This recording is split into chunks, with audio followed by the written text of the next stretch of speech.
we always say that, the costume makes the character, and that is true. When I get done up in Rabbit's outfit, it's almost like I become her.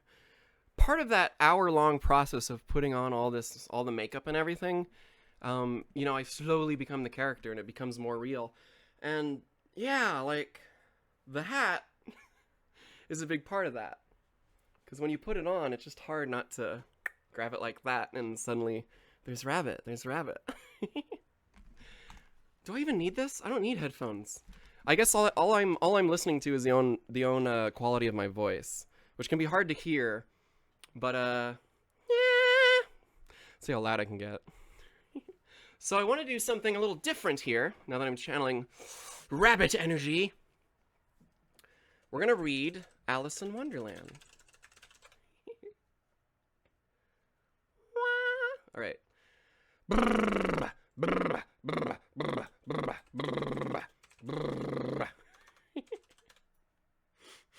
Hey, I could have read as Gigi. Would anyone else prefer that? Chapter 1. Alice's Adventures in Wonderland. All right, let's try this.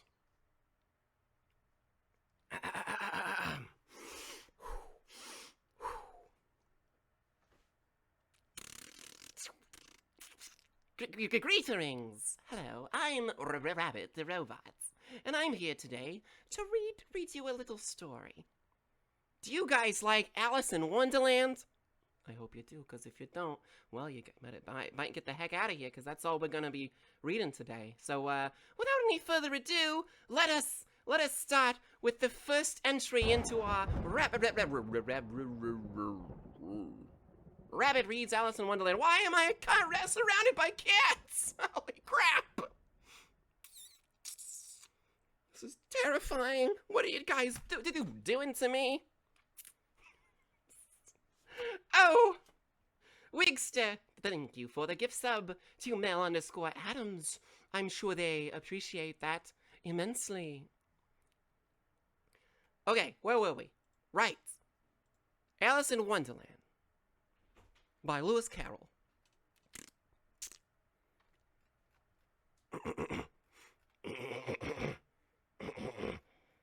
Wow, this is a long scroll to get down to the first chapter.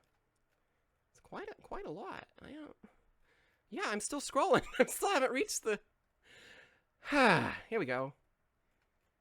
Chapter 1. Down the rabbit hole. Hey, that's my hole! Alice was beginning to get very tired of sitting by her sister on the bank, and having nothing to do.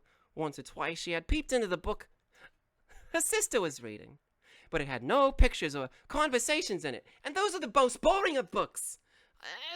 Who has time to read these days? I gotta play some Counter-Strike. What is the use of a book, thought Alice, without pictures or conversation?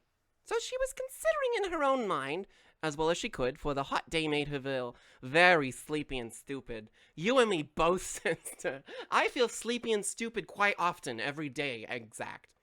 And I'm constantly hot because I'm powered by steam.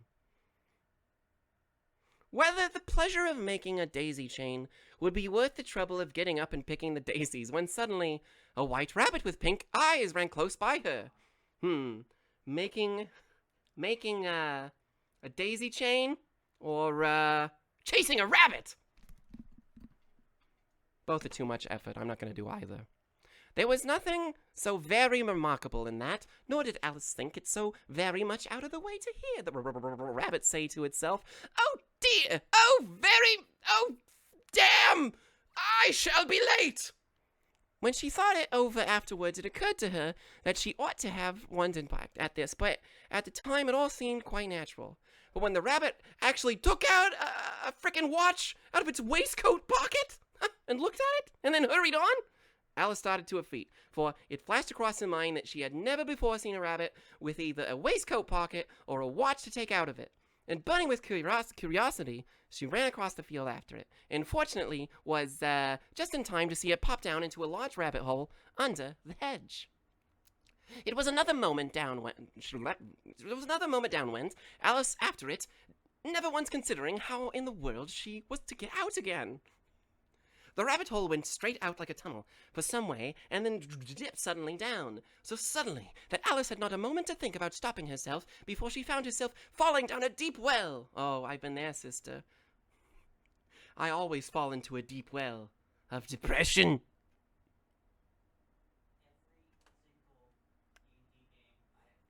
Either the well was very deep, or she fell very slowly, for she had plenty of time as she went down to look about her and wonder what the heck was going on.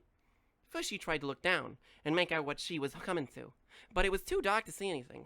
Then she looked at the sides of the well and noticed that they were filling with cupboards and bookshelves. Here and there she saw maps of pictures hanging upon pegs. She took down a jar from one of the shelves and passed it. It was labeled Orange Marmalade.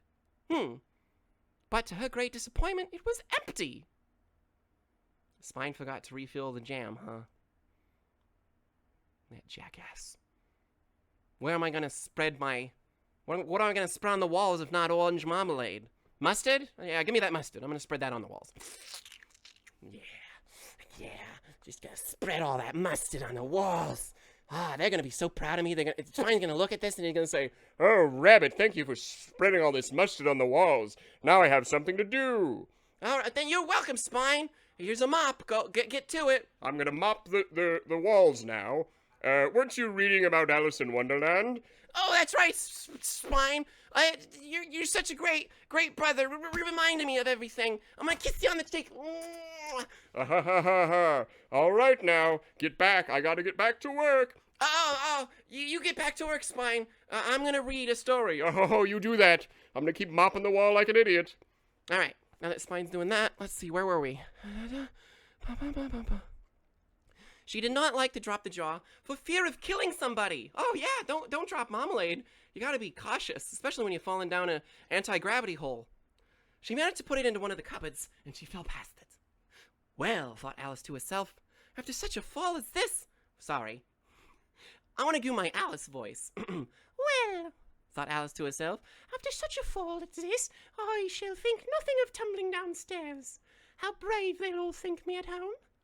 Why, I wouldn't say anything about it, even if I fell at the top of the house, which was very likely true. Down, down, down. Would the fall never come to an end? I wonder how many miles I've fallen by this time, she said aloud. I must be getting somewhere near the center of the earth. Let me see. That would be 4,000 miles down, I think. For you see, Alice had learned several things of this sort in her lessons in the schoolatorium, and though this was not a very good opportunity for showing off her knowledge, as there was no one to listen to, except you dear listeners, but she's not aware of you because this isn't one of those kind of books where they break the fourth wall. She was still good at, it was still good practice to say it over. Yes, that's about right, the right distance, but then I wonder, what latitude or longitude have I got to? Alice had no idea what latitude was or longitude either. But I thought they were nice and grand words to say. Presently, she began.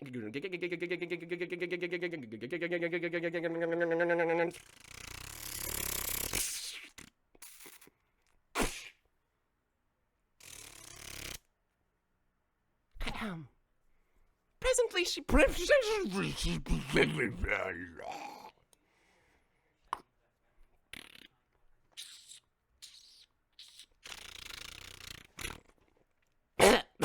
Excuse me.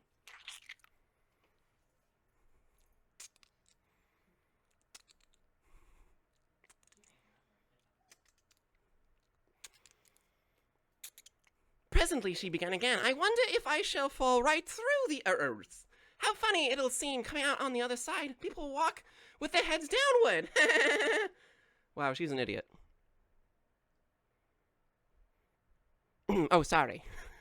The antipathies, I think. She was rather glad there was no one listening this time, as it didn't sound at all the right word. Please, ma'am, is this New Zealand or Australia? As she tried to curtsy, as she spoke fancy curtsying as you falling through the air. Do you think you could manage it? And what ignorant little girl she'll think me for asking. No, it'll never do to ask. Perhaps I shall see it written up somewhere. Down, down, down. There was nothing else to do, so Alice soon began to think and talk out loud. Dinah will miss me very much tonight, I should think. Dinah was the cat. I hope they'll remember her saucer of milk at tea time. Dinah loved the tea time milk saucer. Dinah, my dear, I wish you were down here with me. There are no mice in the air, I'm afraid, but you might catch a bat, and that is very like a mouse. You know? No. But you cats eat bats, I wonder. And here Alice began to get rather sleepy, and went on saying to herself in a dreamy sort of way, do cats eat bats? Do cats eat bats? And sometimes, do bats eat cats? Do bats eat cats? For you see, as she couldn't answer either question, it didn't matter much how she put it. She felt that she was dozing off, and had just begun to dream that she was walking hand in hand with Dinah, and saying to her very earnestly, now, Dinah, tell me the truth. Did you ever eat a bat? When suddenly, thump, thump, down she came with a heap of sticks and dry leaves, and the fall was over. Alice was a bit hurt. As she jumped up from her feet in a moment, she looked up, but it was all dark overhead. Before her was another long passage, and the white rabbit was still in sight, hurrying down. There was not a moment to be lost. Away went Alice like the wind, and was just in time to hear it say, as it turned the corner, "Oh, my ears and whiskers, how late it's getting!" She was close behind it, and she turned the corner, but the rabbit was no longer to be seen. She found herself in a long, low hall, which was lit up by a row of lamps hanging out from the roof. There were doors all around in the hall, but they were all locked, and when Alice had been all the way down, but they were all locked, and when Alice had been all the way down one side and up the other, trying every door, she walked sadly down the middle, wondering how she was ever going to get out again. Suddenly, she came upon a little three-legged table, all made of solid glass. There was nothing on it except a tiny golden key, and Alice's first thought was that it might belong to one of the doors in the hall, but alas, either there were no locks, or they were too large, or the key was too small, but at any rate, it would not open any of them. However, on the second time around, she came upon a little curtain she had not noticed before, and behind it was a little door about 15 inches high. She tried the little golden key in the lock, and to her great delight, it fitted. Alice opened the door and found that it led to a small passage, not much longer than a rat hole. She knows a lot about rat holes. She knew, and she looked along the passage into the loveliest garden you ever saw. How she longed to get out of that dark hall and wander about these beds of bright flowers and those cool fountains, but she could not even get her head through the doorway. And even if my head would go through, thought poor Alice, it would be of little use without my shoulders. Oh, how I wish I could shut up like a telescope. Oh, I think I could, if only I knew how to begin. But you see, so many out-of-the-way things had happened lately that Alice began to think that a very few things were indeed really were impossible. There seemed to be no use in waiting by the little door, so she went back to the table, half hoping she might find another key in it, or at any rate, a book of rules for shutting people up like a telescope. This time she found a little bottle on it, which certainly was not here before, thought Alice. And round the neck of the bottle was a proper label, with the words, "Drink me," beautifully printed on it with large letters. Oh, that's convenient. Yeah, kids, if ever you see a bottle on a shelf or a glass table, and it says "Drink me," you probably should drink it, because that's just common sense. Someone went through the effort to put the label on it, so if you just want to guzzle that down, no, I'm just kidding. Don't drink random things that you find in weird rooms after you fall down a rabbit hole. That's just dumb. It was all very well to say "drink me,"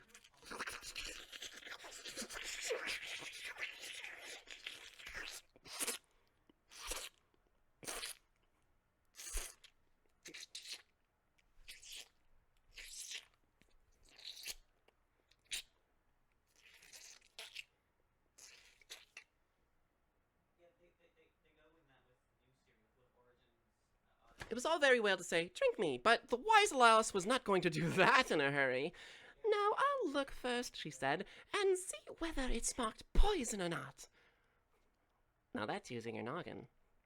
For she had read several nice little histories about children who had got burnt and eaten up by wild beasts and other unpleasant things, all because they would not remember the simple rules their friends had taught them, such as that a red-hot poker would burn you if you hold it too long, and that if you cut your finger very deeply with a knife, it usually bleeds.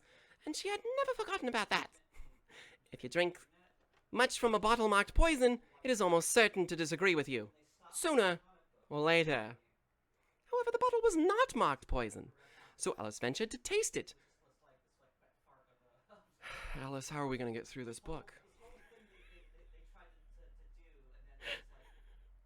Is Alice a dipshit or what? Like, reading through this, I'm like, what? Alice, you're dumb. You're going to die. How are you not dead?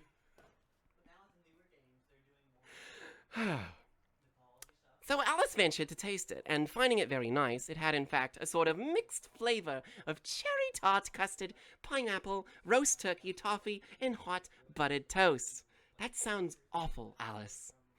But then again, British people have no taste, huh? Oh gosh, oh god, the tomatoes. Oh jeez, ah! Whoa! Oh god, damn it. Sorry, British people. You can unsub right up here, I think. I'm not sure. Where was I? What a curious feeling, said Alice. I must be shutting up like a telescope.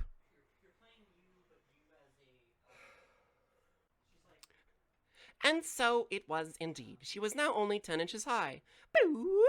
And her face brightened up at the thought that she was now the right size for going through the little door into that lovely garden or practicing vor, whichever came first. Oh, I guess the lovely little door into the garden.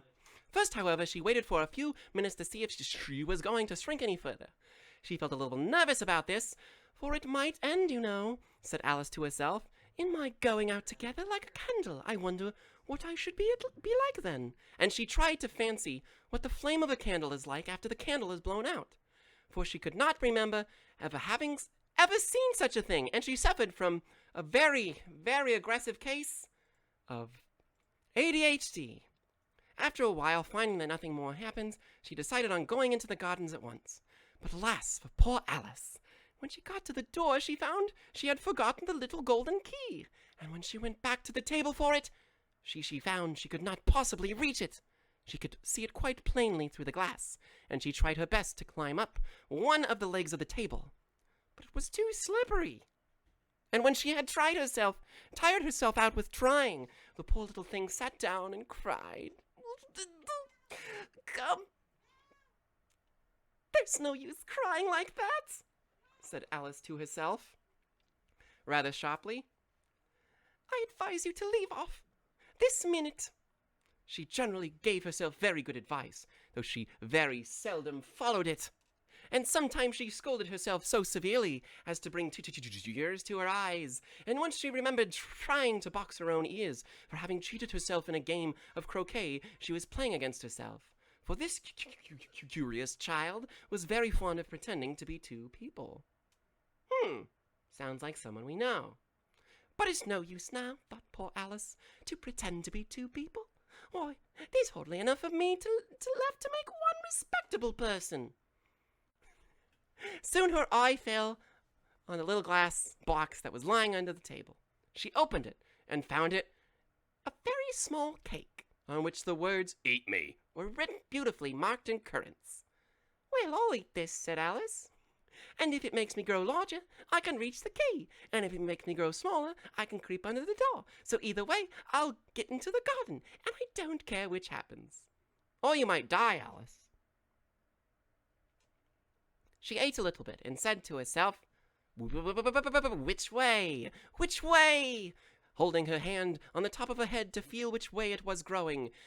And she was quite surprised to find that she remained the same size. To be sure, this generally happens when one eats cake. But Alice had got so much into the way of expecting nothing but out of the way things to happen that she seemed quite dull and stupid for life to go on in the common way. So she set to work, and very soon finished off the cake. Yum, yum, yum, yum, yum, yum. No, I hate myself, but it tastes so good. Now describe what it tastes like, Alice. Describe what it tastes like, Alice. We must know. She doesn't describe what it tasted like.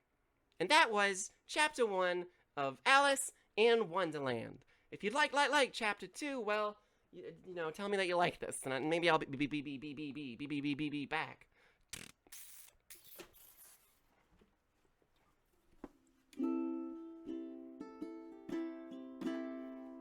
Well, we had some fun, and we read some stories, and Rabbit came here with her ukulele, and we all had such a good time listening to Rabbit. Oh yeah, and he was great, and we all said, hey, Rabbit, you're the best, and we know you are our goddess, and we'll pray to you and make sacrifices on the altar. Or not. Just remember, don't drink or eat random things you're not aware they came from, even if those items are marked with labels that say, please eat me. Okay. Yeah, this is a leather hat. The worst decision I've ever made. Because it just bakes in all your heat on your head, and this is awful. It's such a cool looking hat, though. That's my performance hat. I don't know what the hell I was thinking.